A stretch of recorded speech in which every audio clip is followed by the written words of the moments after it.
secret mo? Nagkaroon po ako ng jowa na hindi ko po alam kung tapos na po siyang magmahal sa ex niya o ginamit lang po niya ako para kalimutan yung ex niya.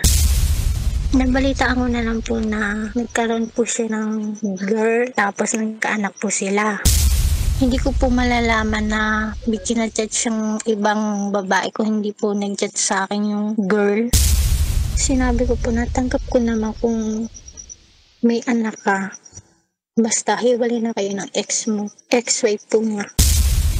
Bakit ganito yung ginawa mo sa akin? Bakit hindi mo sinabi na kasama mo yung ex mo? Sobrang dami ko pong tanong. Bakit po ginawa sa akin? Bakit na po ako iniwan sa akin? Parang mas pinili po niya ulit yung ex-wife niya kaysa sa akin.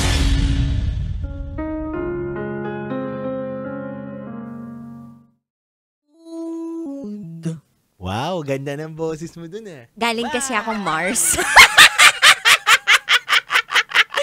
Tinry kong makita dun si Ninoy Aquino Oo nga pala. Oo, today is holiday pero nandito tayo ngayon at nagtatrabaho. Live na live. True. Oy, pero eto na, tatanungin kita, nagamit ka na ba? Hindi naman literal na nagamit.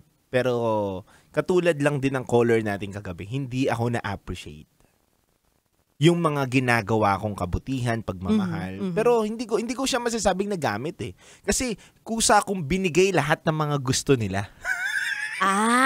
Kusa mong binigay. Pero wala ba siyang naging request sa'yo na hindi naman talaga kasama sa gusto mong ibigay pero ibinigay mo na lang? Wala naman. Pero kasi ang technique ng naging ex ko dati, alam mo, pangarap ng nanay ko to Parinig.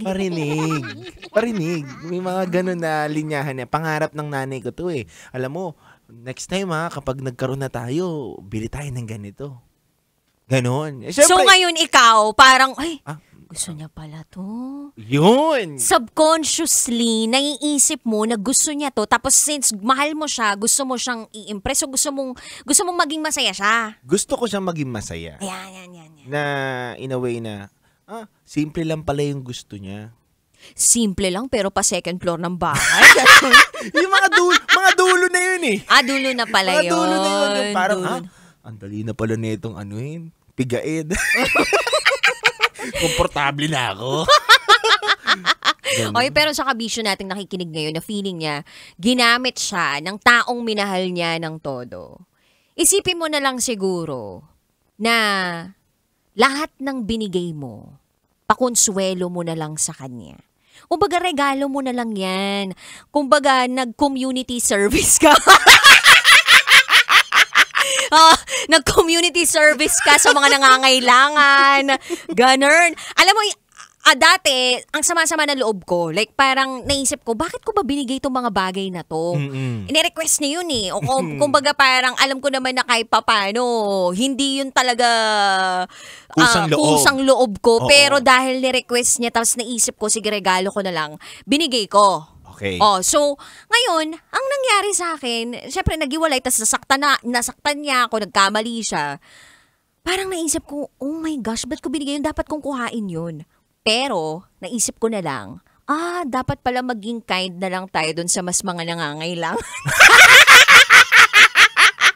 Kumbaga, community service ko na to. Yes. Oo, kumbaga, ano na lang to, bigay ko na lang to dun sa mga nahirapan.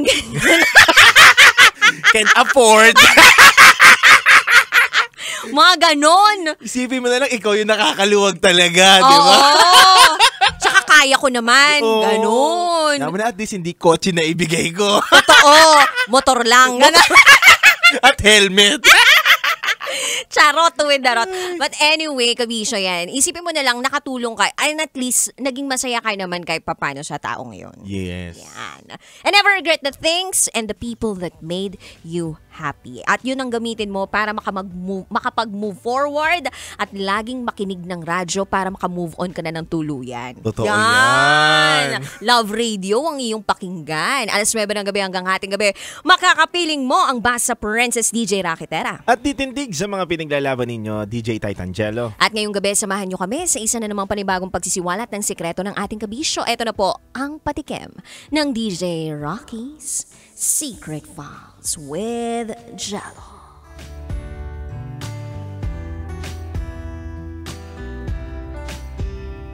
My boss, my lover. Uy, lover niya yung boss niya. Pwede ba yun sa kumpanya? Uy, di ba? May ibang rules and regulations yung kumpanya na bawal yung boss and employee relationship. Unethical, di ba? Oo, unethical. Ang galing mo doon sa word na yun, unethical. Yes, wala lang. Chinat GPT ko lang yun. Pero paano kaya sila nagkain laban? At ano-ano kaya mga komplikasyon sa buhay ng ating secret files sender? Legal kaya ang kanilang relasyon? Palagay mo? Kung sakaling may-ari ng kumpanya, yung magiging jowa mo, tas ikaw empleyado lang, pwede yun. Taray, parang Christian Grey. Yeah! Diba? Oo. Christian Grey.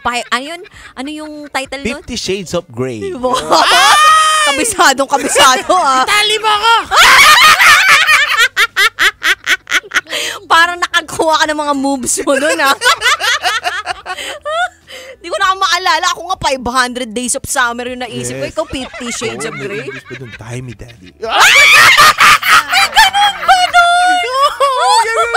Meron din parang pumasok sila sa Way Cueva, gano'n. Ah, talaga? Tapos pulang-pula, gano'n. Akala ko lagi naman pumapasok si Christian Grey sa kuweba. Ay, ibang kuweba yun. Charot with the rot. Anyway, abangan niyo po yan sa aming pagbabalik. Kasama pa rin si DJ Rakitera. DJ Titangelo. At ikay nakatutok sa 90.7 Love Radio. Kailangan pa bang i-memorize yan? Basic. Susunod na ang DJ Rocky's Secret Files with Jello. DJ Rock, halo-halo ang nararamdaman ko. Kinakabahan ako, natatakot ako, gusto kong tumakbo pero hawak niya ang kamay ko. Iba't ibang babae, iba't ibang conversations. Rocky's Secret Files. Your story they never knew existed.